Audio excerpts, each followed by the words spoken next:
day, everyone. We are almost at the completion of our lessons.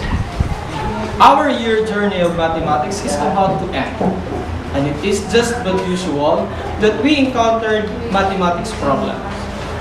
Although mathematics still remain as unpopular subject to students, we cannot deny the fact that it is one of the most important. Problem-solving skills is a must-learn skill of every student, since its usefulness in academic and real life is undeniable. But how are we going to solve math problems? This will lead us to the proposition that the students should be required to show their sequential solution in solving math problems. Ladies and gentlemen, welcome to the debate 2017.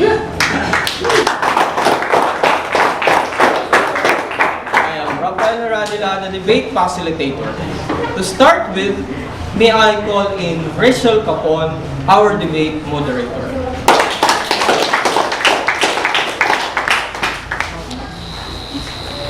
Good afternoon, ladies and gentlemen. Welcome to the class debate 2017. For today's battle, the affirmative and the negative would present their arguments on the proposition that students should show their sequential solution in solving math problems. Now, let me present you the affirmative side with the following members. Donalyn Aces, Cepeda, Michelle Adams. On the other side, the negative team is consist of General Samson,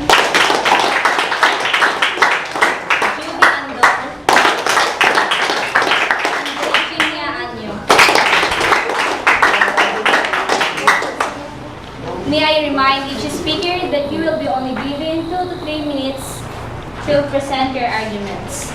To start, let us call the first speaker of the affirming side. Good afternoon, ladies and gentlemen. For us, it's better if the student should show their sequential solution because in that way, student can understand what they are solving.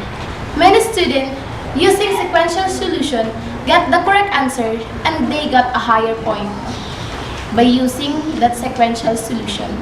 When you're using the shortcut method, there's a tendency that you will arrive with the wrong answer. Instead of using the shortcut method, we should use the sequential solution because other teacher required us to use or show our sequential solution.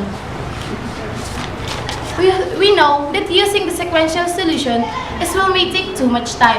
Even if you use this method, you will get still arrive the right answer. Even if they say that the shorthand method takes a short time. In this prerogative, I would like to stress that there's a high probability in arrive a wrong answer. If sequential solution is not followed. In this regard, I would like to impose, ladies and gentlemen, that sequential computation shows you step-by-step and method-by-method on how a problem to be solved. With this, we can say that for us to correctly show how an answer can be solved, we should follow complete and step-by-step procedure to ensure an accurate and precise right answer. Thank you.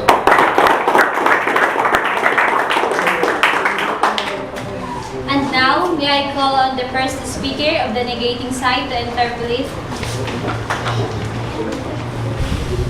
Miss Donalyn, how can you say so? That using shortcut method has a possibility to get a wrong answer. To answer the question, we will call again the first speaker of the affirming side. As I say, Miss January Simpson, sequential computations shows you step-by-step and method-by-method on how a problem to be solved. With this, we can say for us to correctly show how an answer can be solved. Thank you.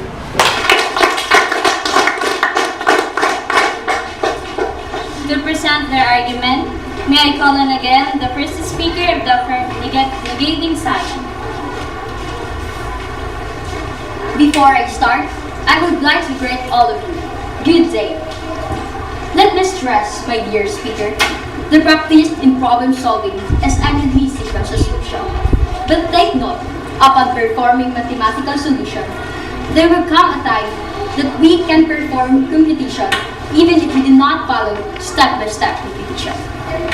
Take note for the fact, ladies and gentlemen, sequential solution is essential only if you want to discuss the problem to those who cannot understand how the computation works.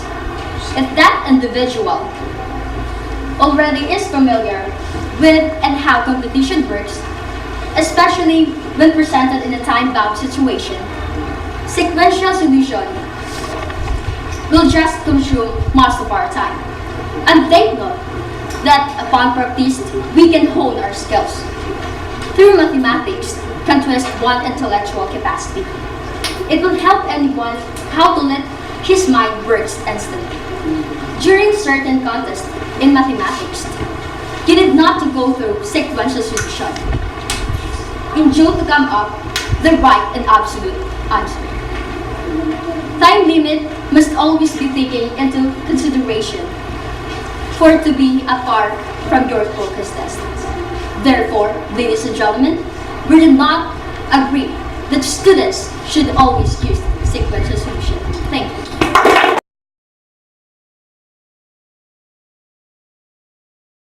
Now, we will go to the second speaker to present their argument.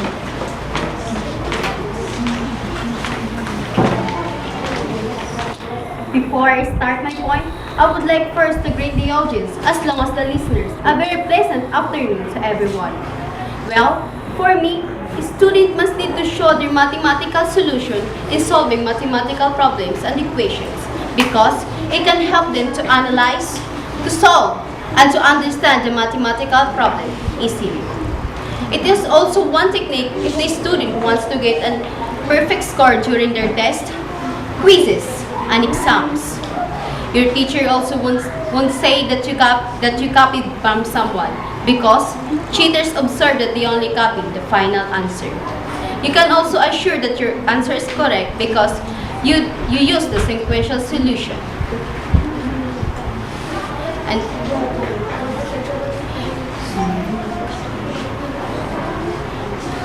your teacher also will be glad for you because he or she can conclude that you listened during his or her discussion.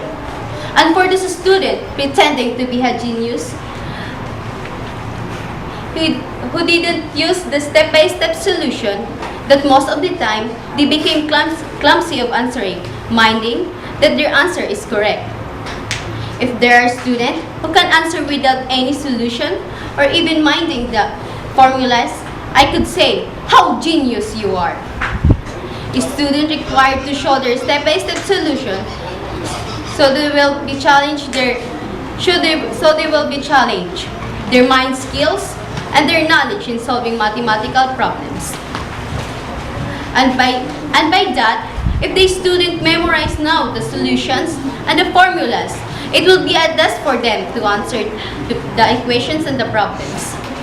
Well, just remember everyone that things that done without preparation will always get worse. So let's make it simple. We can compare it into love because just like love, you need to sacrifice first before you get what you want. Because if you jump into the other stairs, you will miss something. Remember that. Because math can compare to love and love can compare to math. That would be all. Thank you.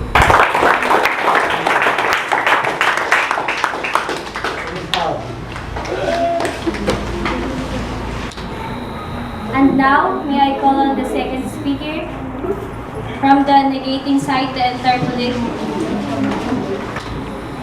Mr. Pedal, how can you be sure that you can perfect your exams and quizzes using sequential solution even if it has a limit time?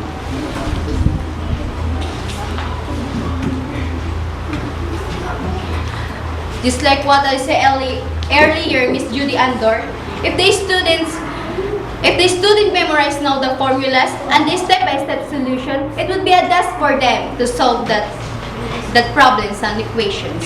Thank you.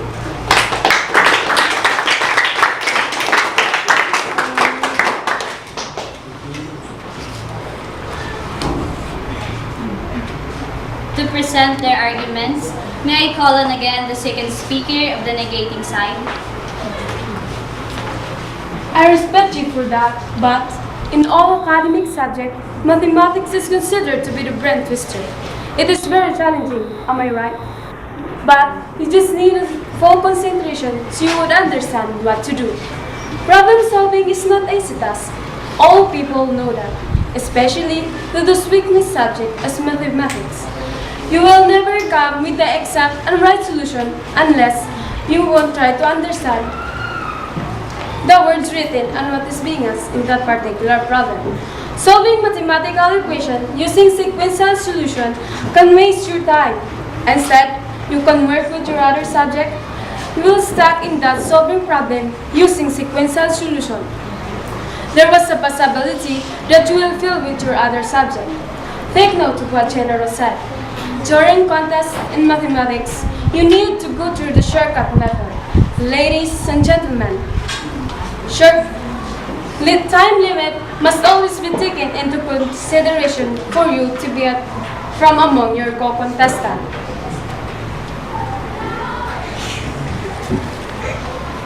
Yes, sequential solution is essential, but there was instances that the best option is shortcut method.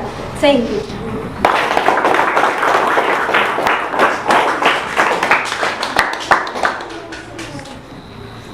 And to interpolate the negative side, we have here the second speaker of the affirming side. Miss Judy Andor, how can you assure that you can arrive the correct answer without using a sequential solution? I must say that my answer is correct.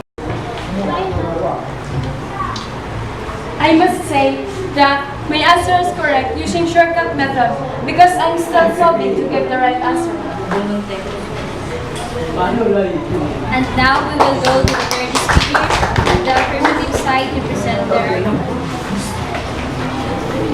To answer the question, we will call again the second speaker of the Solving affirmative sequential solutions in solving math problems must be now we required will to go to the students. third speaker. In that way, The they could affirmative really side to prove present their their proficiency in mathematics. And also, they would absolutely arrive to the right ladies and gentlemen.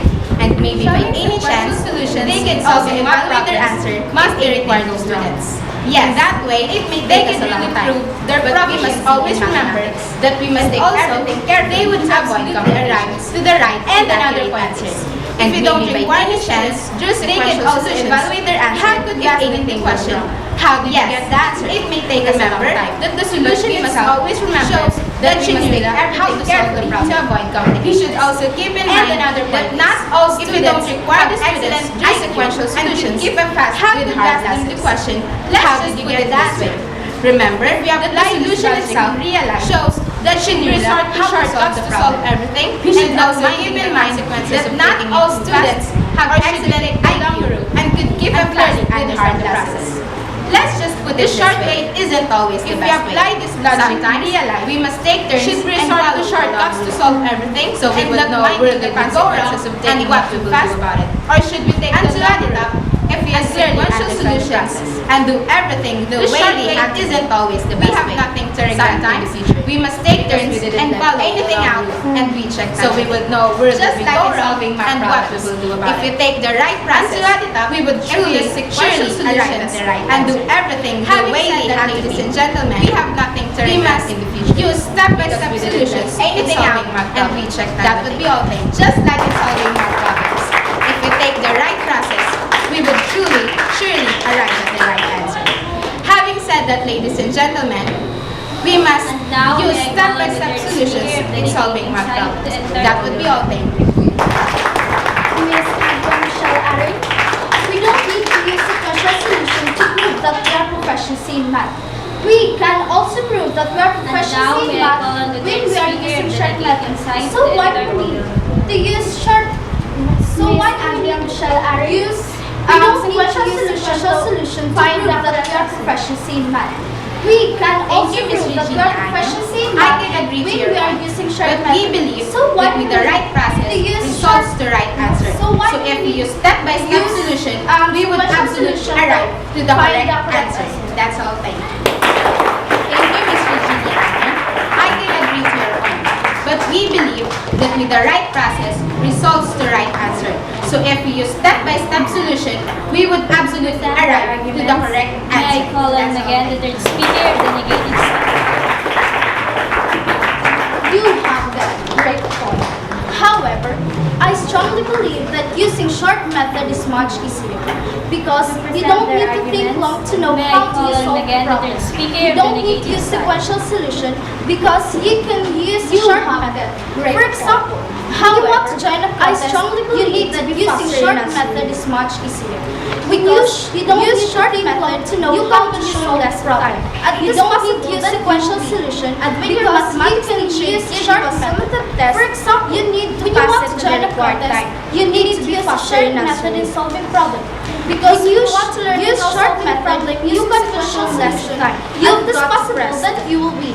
And when your mathematics teacher gives you a step in how to solve using sequential solution, and you will assume you need to use short method in use short method in solving. Because when you want to learn how solving problem, you follow step by step to get the final answer. Got to press like now. No need to go step by step. Because you need to follow the step in how to solve using sequential solution. And you will assume and because you need to use short method to be a girlfriend, make it easy. And you don't need to follow step by step to get the final problem. Like you need to use short method to go step by step because you can curve in a short time. And because you need to spend time together to be a girlfriend and boyfriend. And you will win her heart directly. So in math problem, you need to use shortcut method to make it easy. That's all. Thank you.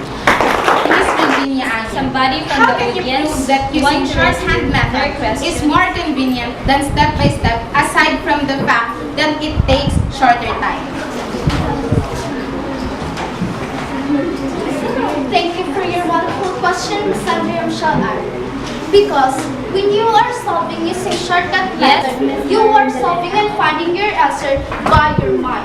So by your mind, you will get the correct answer. Are you sure that you will get the answer from sequential solution? It has been presented and argued that sequential solution. Anybody who want to answer from the negative sides?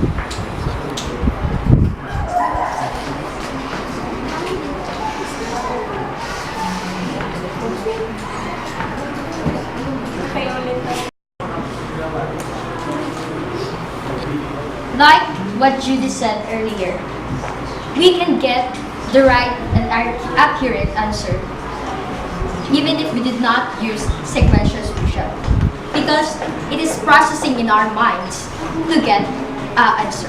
Thank you.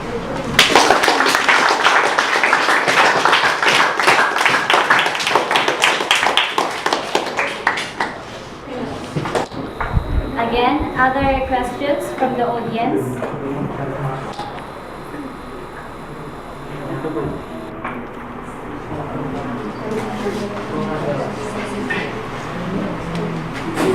Yes, Mr. Alaya. This question is for affirming side. How can you say that step by step is more useful than shortcut method?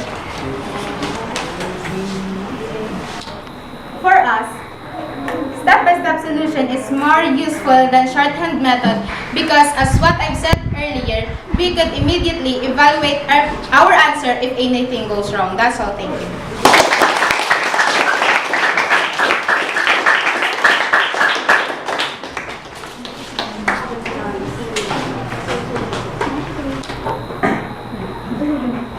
It has been presented and argued that sequential solution is a necessity to ensure that to arrive at or with an accurate or precise answer and to hinder any errors that could possibly be incurred from miscalculations. Let us also be reminded that imposing sequential solutions could also drive procrastinations among students, especially those with high or fast learners.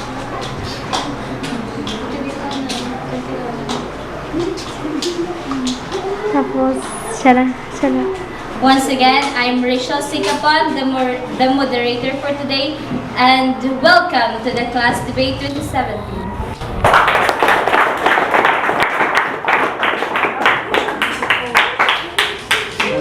Tapos, ang kaligayahan.